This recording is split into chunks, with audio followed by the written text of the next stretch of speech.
Hello everyone, আসসালামু আলাইকুম। আমরা এই মুহূর্তে আছি শাহজালাল আন্তর্জাতিক বিমানবন্দর পার্কিং ওয়ে। তো আমরা এয়ারপোর্টে অনেকে আসে পার্কিং করতে পারি না, যে কোথায় গাড়িটি পার্কিং করব ভুলে যাই। তো আজকে তাদের জন্য এই ভিডিওটি, আপনারা কীভাবে গাড়ি পার্কিং করবেন পুরো পার্কিং জুমটা আপনাদেরকে দেখাবো। তো দেখতে থাকেন সম্পূর্ণ ভিডিওটি না টেনে।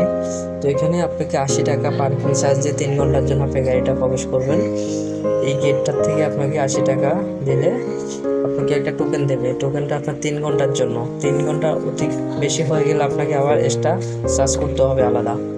তো এটা হলো ঢোকার গেট। এখানে দেখতে পাচ্ছেন গাড়ি সাজানো আছে সিরিয়ালে।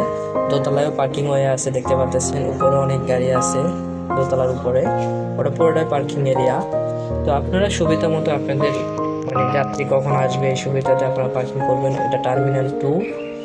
তো 2 এর সামনে এখানে দুইটা রাখার জায়গা আছে, একটা প্রথম স্টেপ, একটা দ্বিতীয় স্টেপ। তো দেখতে পাচ্ছেন এখানে গাড়িগুলো পার্কিং করা আছে। তো অনেকে এসে দ্বিধাদ্বন্দ্বে পড়ে যায় যে আমি গাড়িটা নিয়ে আসলে কোথায় রাখবো বা কোথায় কি করব।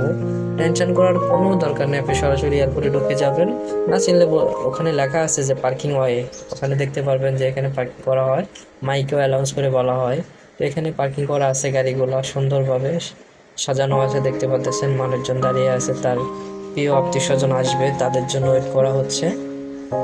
তো আজকে পুরো এয়ারপোর্টের ভিডিওটা আপনাদেরকে দেখাবো, যে আপনারা কিভাবে আসবেন কিভাবে যাবেন। দেখতে পাচ্ছেন কি সুন্দরভাবে সারিতে সারিতে গাড়ি সাজানো আছে। এখানে নোয়া গাড়ি, প্রোবস গাড়ি, এলিয়ন গাড়ি, হাইস গাড়ি, সব ধরনের গাড়ি আছে এখানে এই জায়গায়। আবার আপনারা ইচ্ছে করলে এখান থেকে গাড়ি যদি না নিয়ে আসেন, আপনারা এখান থেকে ভাড়া নিয়ে যেতে পারবেন। তবে ভাড়া নেওয়ার আগে অবশ্যই চিন্তা ভাবনা করে ভাড়া নেবেন, কারণ এই জায়গায় অনেক দালাল, অনেক চক্কর থাকে। বুঝে শুনে গাড়ি ভাড়া নিতে হবে। হুট করে এসে একটা গাড়ি ভাড়া করে নিয়ে যাবেন না, তাহলে আপনাকে মাঝ রাস্তায় বিপদে পড়তে হবে। বুঝে শুনে কথা বলে এরপর, ওখানে কিন্তু একটা সিন্ডিকেট চলে, একটা দালাল আছে, ওরা গাড়ি ঠিক করে চায়। তো বুঝে শুনে গাড়ি ভাড়া করবেন অবশ্যই, কারণ হুট করে একটা গাড়ি ভাড়া করে নিয়ে আপনার মাঝ রাস্তায় বিপদে পড়বেন, তখন আপনাকে কেউ দেখবে না। আর এয়ারপোর্টে প্রচুর দালাল ভরে গেছে। তো এগুলো বুঝে শুনে, আর আপনি বাইরের গাড়ি অবশ্যই নেবেন না, কারণ দেখে শুনে নিতে হবে। কারণ এয়ারপোর্টে এসে হুট করে একটা বাইরের গাড়ি ঠিক করা লাগলেন, এটা আপনার জন্য বিপজ্জনক। বুঝে শুনে কথা বলে তারপরে গাড়ি ভাড়া করতে হবে। তো আপনাদের জন্য মূলত ভিডিওটি বানানো। আপনারা অনেকে আমাকে কমেন্টস করছেন আমার এর আগে একটা ভিডিওতে, যে কীভাবে আমরা গাড়ি ভাড়া করব বা কোথায় পার্কিং করব। এই জন্য আজকের এই ভিডিওটি, সম্পূর্ণ ভিডিওটি আপনাদেরকে দেখালাম, যে কিভাবে আসবেন কিভাবে পার্কিং করবেন। পুরাটা পার্কিং জোন আপনাদেরকে দেখালাম, এটা পুরাটা পার্কিং জোন। তো এখানে এসে যে ডান পাশ থেকে এসে আপনারা পার্কিংয়ে ঢুকে যাবেন। দেখতে পাচ্ছেন একটা হাইস গাড়ি ঢুকতেছে।